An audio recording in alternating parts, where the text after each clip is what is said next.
तो 12 से 13 घंटे तो हो जाते थे। पढ़ाई रूटीन वाइज मेरे लिए टाइम ओरिएंटेड से ज़्यादा पढ़ाई टारगेट ओरिएंटेड होनी चाहिए। आई वुड सजेस्ट कि अगर रेगुलरली पढ़ते रहें तो कोई दिक्कत नहीं होती है। ये है अनुष्का शर्मा, जिन्होंने सीबीएसई 12वीं बोर्ड परीक्षा में विज्ञान विषय में उम्दा प्रदर्शन करते हुए 94.44% अंक हासिल किए। अनुष्का का विषय पीसीएम यानी फिजिक्स, केमिस्ट्री और मैथ्स था और उन्होंने अपनी सफलता का राज बताया। मेरा नाम अनुष्का शर्मा है जी। मेरे एग्रीगेट 94.4% है। पीसीएम स्ट्रीम था मेरा।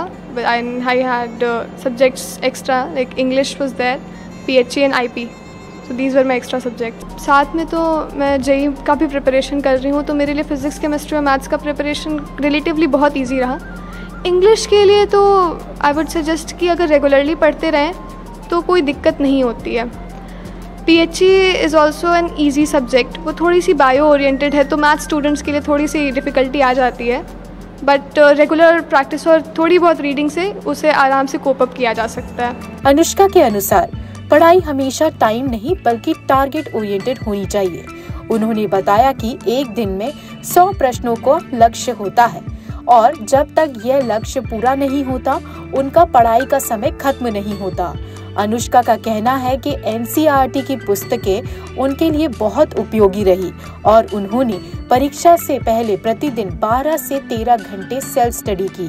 पढ़ाई रूटीन वाइज मेरे लिए टाइम ओरिएंटेड से ज़्यादा पढ़ाई टारगेट ओरिएंटेड होनी चाहिए, क्योंकि आप अगर बोर्ड की प्रिपरेशन कर रहे हो या आप जेईई या किसी भी कॉम्पिटिटिव की प्रिपरेशन कर रहे हो, मेरा एक ही इंटेंशन है कि टारगेट ओरिएंटेड होना चाहिए। अगर वो टारगेट कंप्लीट नहीं हुआ है तो ये नहीं कि अगर मैंने आज अगर 15 घंटे भी पढ़ाई कर ली लेकिन मेरे 100 क्वेश्चंस के टारगेट अगर कंप्लीट नहीं हुए हैं तो I will first complete that target of 100 questions. उसके बाद ही मेरा दिन पूरा होता है। छुट्टी के दिन में इफ़ दैट्स अ संडे और कहीं नहीं जाना है तो 12 से 13 घंटे तो हो जाते थे। विशेष रूप से अनुष्का की रणनीति में एक्स्ट्रा सब्जेक्ट जैसे इंग्लिश और पीएचई भी शामिल थे, जिनमें उन्होंने बढ़िया प्रदर्शन किया। उनकी इस सफलता के पीछे उनके पिता के सपने भी एक महत्वपूर्ण कारण है, जिन्हें वो पूरा करना चाहती है। I had subjects extra like English was there, PHE and IP, so these were my extra subjects. पापा का रिएक्शन हमेशा की तरह न्यूट्रल होता है, बिकॉज पापा का एक्सपेक्टेशन था अराउंड 95%। अनुष्का अब जेईई की तैयारी के साथ साथ अपने इंजीनियरिंग बनने के सपने को साकार करने की ओर अग्रसर है। उनकी ये कहानी हम सबके लिए प्रेरणा का स्रोत है, जो दिखाती है कि लक्ष्य निर्धारित प्रयासों से किसी भी सपनों को साकार किया जा सकता है। मैं जेईई का भी प्रिपरेशन कर रही हूँ, तो मेरे लिए फिजिक्स, केमिस्ट्री और मैथ्स का प्रिपरेशन रिलेटिवली बहुत ईजी रहा। इंग्लिश के लिए तो आई वुड सजेस्ट कि अगर रेगुलरली पढ़ते रहें तो कोई दिक्कत नहीं होती है। PHE is also an easy subject. वो थोड़ी सी बायो ओरिएंटेड है, तो मैथ्स स्टूडेंट्स के लिए थोड़ी सी डिफ़िकल्टी आ जाती है, बट रेगुलर प्रैक्टिस और थोड़ी बहुत रीडिंग से उसे आराम से कोप अप किया जा सकता है। मेरे लिए मेरा वीक पोर्शन आईपी था।